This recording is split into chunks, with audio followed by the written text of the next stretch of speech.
दोस्तों, प्रभु यीशु मसीह में आप सभी को जय मसीह की। और मैं रुपेश भारद्वाज आज 17 दिसंबर की सुबह आप सभी का डेली बाइबल न्यूज़ में स्वागत करता हूं। और आज हम फिर परमेश्वर के रहस्यमय और अद्भुत वचन के सफ़र में चलेंगे। तो मेरे दोस्तों, आज का जो हेडिंग है आपने पढ़ा होगा, पहले स्थान पर कौन। तो पहले स्थान पे कौन, इसके बारे में हम आज समझेंगे, सीखेंगे। तो मेरे दोस्तों, सबसे पहले मेरे साथ आप एक वचन खोल ले। लूका 14 अध्याय उसका 26 पद हम पढ़ेंगे। आप अपने घरों में बाइबल खोल के बैठें और बाइबल में यह वचन खोलें और इस वचन को जरूर पढ़ें, तभी आपको समझने में सहायता मिलेगी। तो यहाँ पे लिखा है, यदि कोई मेरे पास आए और अपने पिता और माता और पत्नी और लड़के वालों और भाइयों और बहनों वरन अपने प्राण को भी अप्रिय न जाने, तो वह मेरा चेला नहीं हो सकता। आपने ये वचन को ध्यान से पढ़ना है। आपको सबसे पहली बात यहाँ शुरू में लिखा है, यदि कोई मेरे पास आए। क्या आप परमेश्वर के पास आए हैं? क्या आपने नया जन्म पाया है? क्या आप परमेश्वर की इच्छाओं पे चलते हैं? यदि हाँ, तो ये वचन आपके लिए है। अपने पिता और माता और पत्नी, लड़के वालों, भाइयों बहनों वरन अपने प्राण को भी अप्रिय न जाने, तो वह मेरा चेला नहीं हो सकता। इसका अर्थ हम समझेंगे दोस्तों। यहाँ पूरे वचन का टोटल ब्रीफ डिस्क्रिप्शन अगर मैं दूं आपको, तो एक लाइन में एक डिस्क्रिप्शन दूं इसका, तो प्रभु यीशु मसीह हमारे जीवन में प्रथम स्थान चाहते हैं। वह चाहते हैं कि हम अपने जीवन में प्रभु यीशु मसीह को प्रथम स्थान दें। एक उदाहरण आपको बताना चाहता हूँ।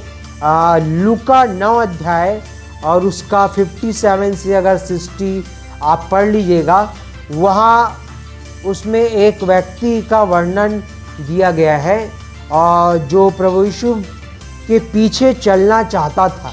वो चलना चाहता था, चल नहीं रहा था। क्या आज आप प्रभु यीशु मसीह के साथ चल रहे हैं या चलना चाहते हैं, या आप डिसाइड करिए।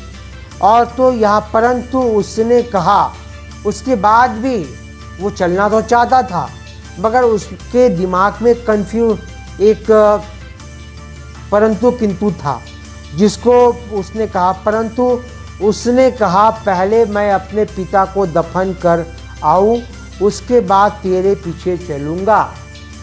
तो यहाँ कहने का अर्थ ये है कि पिता को दफन करके आऊँ, कि मैं जब मेरा पिता ख़त्म हो जाएगा, मैं अपना एक बालक होने का कर्तव्य निभा लूँ, उसके बाद मैं तेरे पीछे चलूँगा।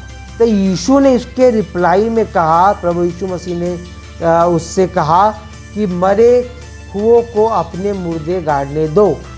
कहने का अर्थ ये है, वो व्यक्ति उसने नया जन्म नहीं पाया था, इसीलिए उसको कहा मरा हुआ को मुर्दे गाड़ने दो। उसका जो पिता, उसको भी, क्योंकि वो भी नया जन्म नहीं पाया था, इस वजह से प्रभु यीशु मसीह ने उसको साफ शब्दों में नहीं बल्कि इस थोड़ा बातों को ट्विस्ट करके मना कर दिया कि अगर चलना है तो अभी चलो, इसी वक्त चलो, नहीं तो जाओ अपने घर, अपने बालक का कर्तव्य निभाओ। तुमने प्रथम स्थान अपने पिता को दिया, तो जाओ अपने पिता को ही संभालो। तो मेरे दोस्तों, हमारे जीवन में प्राथमिकता हम किसको देते हैं? जब एक बार छोटा बच्चा होता है, वह अपने जीवन में प्राथमिकता अपने माता पिता को देता है। जब वो थोड़ा बड़ा हो जाता है और कॉलेज में पहुंच जाता है, जब जवान हो जाता है, तो आजकल का फैशन के हिसाब से बता रहा हूँ कि लड़कों का गर्लफ्रेंड बनाने का आजकल फैशन चल रहा है। तो वो गर्लफ्रेंड बना लिया, तो फिर माता पिता हो गए साइड में और वो प्राथमिकता उस लड़की को देने लगा। कुछ दिनों बाद शादी हुई उसकी, फिर वो प्राथमिकता अपने पत्नी को देने लगा। इस प्रकार से जो प्राथमिकता है एक मनुष्य के जीवन में, वो दिन प्रतिदिन बदलते रहती है। लोग बदलते रहते हैं, उनकी प्राथमिकताएं बदलती रहती है, सब चीज़ होता है। मगर आज परमेश्वर प्रभु यीशु मसीह इस वचन से हमको बताना चाहते हैं, हम अपने जीवन में प्राथमिकता किसको देते हैं। क्या हम अपने जीवन में अपने कार्य को, कि हम ज़्यादा पैसा कमाएंगे, हम बिजनेसमैन बनेंगे, आपके पास न्यू बिजनेस आइडियाज़ हैं, आप एक एंटरप्रेन्योर हैं, आप बड़े बिजनेसमैन बनना चाहते हैं, तो आपके दृष्टिकोण से आपका जो बिजनेस है, आपका जो कार्य है, वो आपके दृष्टि में आपने प्राथमिकता दिया। अलग बात है कि आपने सबसे पहले परमेश्वर प्रभु यीशु मसीह को प्राथमिकता दिया, प्रेयर किया, उसके बाद शुरुआत किया। ये हुआ प्रभु यीशु मसीह को प्राथमिकता देना। आप कार्य करते हैं ऑफिस में, गवर्नमेंट ड्यूटी पे हैं, जो भी है, क्या आप अपने ड्यूटी को ज़्यादा प्राथमिकता देते हैं या प्रभु यीशु मसीह को? आपका परिवार है, आपकी शादी हो चुकी है, आपके बच्चे हैं, आपकी पत्नी है, तो आप किसको प्राथमिकता देते हैं? अपनी पत्नी को, अपने बच्चे को। मगर मेरे दोस्तों, यहाँ इस वचन के अनुसार आपको सबसे प्रथम प्रभु यीशु मसीह को प्रथम स्थान देना है। आपके कार्य में, आपके परिवार में, सब चीज़ में प्रथम स्थान प्रभु यीशु मसीह का होना चाहिए। तभी यहाँ अगर आज आप अपने जीवन में प्रथम स्थान अपने बिजनेस को देते हैं, अपने परिवार को देते हैं, अपनी पत्नी को देते हैं, अपने बच्चे को देते हैं, अपने भाई को देते हैं, अपनी बहन को देते हैं, जिसको भी देते हैं प्रथम स्थान, तो आज से उस प्रथम स्थान के लिस्ट में सबसे पहले यीशु मसीह का नाम आप जोड़ लीजिए। अगर नहीं जोड़ेंगे तो आज भी प्रभु यीशु मसीह आपको वही जवाब देगा कि मरे हुओं को अपने मुर्दे गाड़ने दो। आप मरे हुए हैं और आप जिस को प्राथमिकता दे रहे हैं वो भी मुर्दा है, और आप मरे हुए को मुर्दा गाड़ने दो। तो छोड़ो, प्रभु यीशु मसीह ऐसे लोगों को नहीं चाहता कि वो उनके पीछे चलें। अगर आपको चलना है तो हर चीज़ में प्रभु यीशु मसीह का स्थान प्रथम होना चाहिए। उसका स्थान आपके जीवन में प्रथम होना चाहिए, चाहे कार्य, परिवार, जो भी, चाहे हर चीज़ में प्रथम स्थान आप परमेश्वर को दें। इसीलिए आज का हेडिंग है पहले स्थान पर कौन। और आज मैं आपसे पूछना चाहता हूँ, आपके जीवन में आप पहला स्थान किसका है?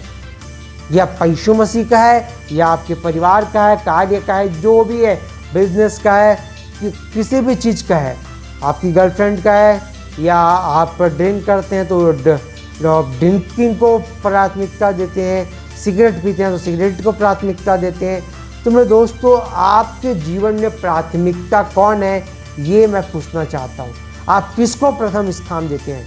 क्या यीशु मसीह को आप देते हैं? और अगर नहीं देते तो आज ही दें, और आज ही से देना शुरू करें, तभी आगे परमेश्वर आप प्रभु यीशु मसीह कहेगा कि मैं आज तेरे साथ हूँ। तो मेरे दोस्तों, आज के लिए सिर्फ इतना ही। मिलते हैं कल। तब तक के लिए आप सभी से मैं अलविदा लेता हूँ प्रभु यीशु मसीह के नाम में। आप सभी को